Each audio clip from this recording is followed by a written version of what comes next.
गलवान घाटी में जो कुछ चाइनीज सैनिकों ने कायरनामा हरकत की है, ये भारत के लिए कोई नया अनुभव नहीं है। सन 62 से लेकर आज हम 2020 में खड़े हैं, लेकिन आज भी चाइना अपनी उन्हीं निकृष्ट हरकतों के लिए पूरी दुनिया में जाना जाता है। चाहे वो कोरोना वायरस हो या ये घटना हो, दोनों में ही चाइना विश्व में पूरी तरह बदनाम हुआ है। लेकिन इस बार सन 62 का भारत नहीं है। इस बार जो भारत है वो नया भारत है, परमाणु संपन्न राष्ट्र के रूप में भारत है। हम उससे कहना भी चाहते हैं, हम नए युग का यहां निर्माण करने चल पड़े हैं, राष्ट्रभक्तों का खुला आह्वान करने चल पड़े हैं। जयद्रथो छिप लो मगर है अंत निश्चित ही तुम्हारा, पार्थ फिर गांडीव ले संधान करने चल पड़े हैं। इस बार सैनिकों का बलिदान व्यर्थ नहीं जाएगा। ये हिंदुस्तान है जो आस्तिकताओं के नाम पर सारे युद्ध लड़ा करता है। मैं यूं भी कहना चाहता हूं, हम समय के वक्ष में जिस पल कहो कंपन करा दें। ये भारत की आस्था बोल रही है। हम समय के वक्ष में जिस पल कहो कंपन करा दें, खोल कर त्रिनेत्र को महादेव से गर्जन करा दें। राष्ट्र की यमुना में असमय कालिया यदि आ गया तो, राष्ट्र की यमुना में असमय कालिया यदि आ गया तो, कृष्ण का आह्वान पर जिस पल कहो मर्दन करा दें। कृष्ण का आह्वान कर जिस पर कहो मर्दन करा दें, जिस पल कहो मर्दन करा दें। मैं चाइना से एक बात और कहना चाहता हूं। बुद्ध अनुयायी है वो देश और हम भी बुद्ध के अनुयायी हैं। कहीं सुना था मैंने, वो आज चाइना पर खरा उतरता है भारत की तरफ से।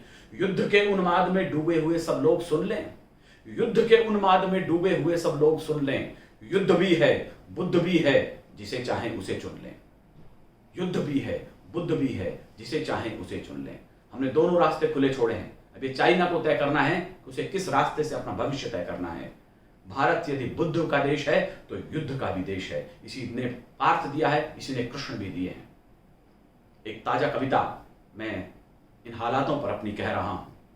बार बार ये कहा जाता है कि चाइना कि वहां एलएसी पर हमारी सीमा रेखाएं स्पष्ट नहीं हैं।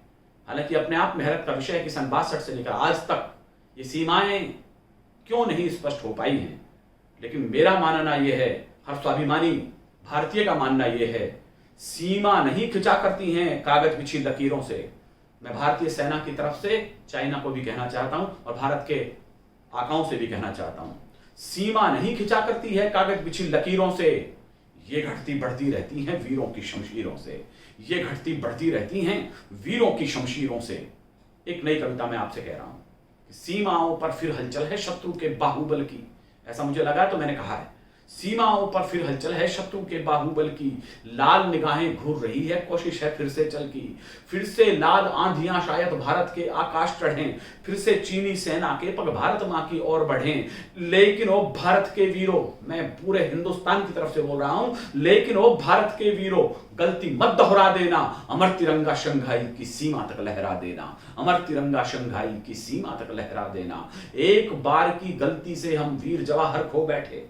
सन 62 में हमने शांति दूत के नाम से जाने वाले जवाहरलाल नेहरू को उसी सदमे में मरते देखा है, खोते देखा है। एक बार की गलती से हम वीर जवाहर खो बैठे, एक बार की गलती से हम वीर जवाहर खो बैठे। जिनके शीश काटने थे हम उनसे हाथ मिला बैठे।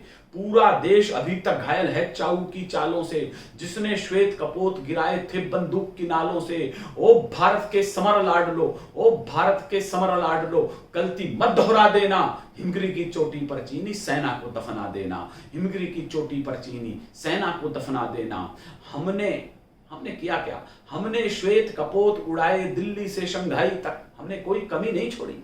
हमने श्वेत कपोत उड़ाए दिल्ली से शंघाई तक, हमने ही नारा लगवाया चीनी भाई भाई तक। लेकिन ये तो जाहिल थे, अपनी औकात दिखा बैठे।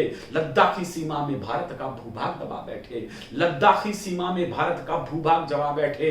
जागो भारत की संतानों, रिप का काम तमाम करो। जागो भारत की संतानों, रिप का काम तमाम करो। मानसरोवर के पानी को फिर भारत के नाम करो, मानसरोवर के पानी को फिर भारत के नाम करो। हमारे कुछ मित्र हमसे कहते हैं कि हम जितने एग्रेसिव पाकिस्तान के खिलाफ होते हैं, उतने एग्रेसिव हम चाइना के खिलाफ क्यों नहीं होते हैं। कुछ मूर्खों ने तो कार्टून तक बना दिए देश के प्रधान के कि किस तरह उनके सामने बॉडी बिल्डर है पाकिस्तान के सामने, चाइना के सामने किस तरह दुर्बल खड़ा है। ये भी एक तरह का मैं देशद्रोह कहूंगा यहाँ रह रहे हमारे कुछ मित्रों का। ये समय नहीं था इस तरह के कार्टून बनाने का।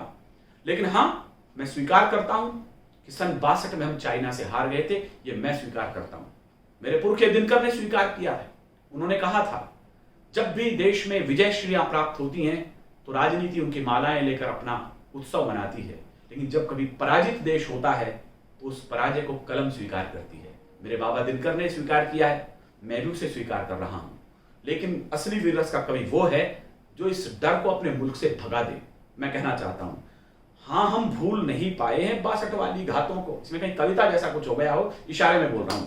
हाँ, हम भूल नहीं पाए हैं 62 वाली घातों को, ओछे कद वालों ने की थी उन ओछी औकातों को। ओछे कद वालों ने की थी उन ओछी औकातों को। जंग नहीं जीती थी तुमने, जंग नहीं जीती थी तुमने, छुरा पीठ में घोंपा था, लाल गुलाबों की खेती में नागफनी को रोपा था। लाल गुलाबों की खेती में नागफनी को रोपा था। उन जख्मों का बदला लो तुम, आंखों में अंगार भरो, इससे पहले चाल चले तुम उसका ही संहार करो। इससे पहले चाल चले तुम उसका ही संहार करो। चीन आंख मुंह, और ये मेरा प्रिय बंद है जो मैं कहना चाहता हूं, वो शायद फूला बैठा है 62 वाली घातों से। हम 100 आंसू रोए थे नेहरू के जज्बातों से। वो शायद फूला बैठा है 62 वाली घातों से। हम 100 आंसू रोए थे नेहरू के जज्बातों से। चीन आंख मूंदे बैठा है आने वाली शामत से। मैं स्वीकार कर रहा हूं हार को और एक लाइन में डर भगा रहा हूं। चीन आंख मूंदे बैठा है आने वाली शामत से। घायल शेर युद्ध करता है अपनी दुगनी ताकत से। घायल शेर युद्ध करता है अगर अपनी दुगनी ताकत से। अब के सभी हिसाब करेंगे अगले पिछली भूलों के, वरना युगों युगों सालेंगे घाव पुरानी भूलों के। वरना युगों युगों सालेंगे घाव पुरानी भूलों के। ओ भारत के समर लाडलो, गलती मत दोहरा देना। अमर तिरंगा शंघाई की सीमा तक लहरा देना। अमर तिरंगा शंघाई की सीमा तक लहरा देना। जय भारत, जय हिंदुस्तान।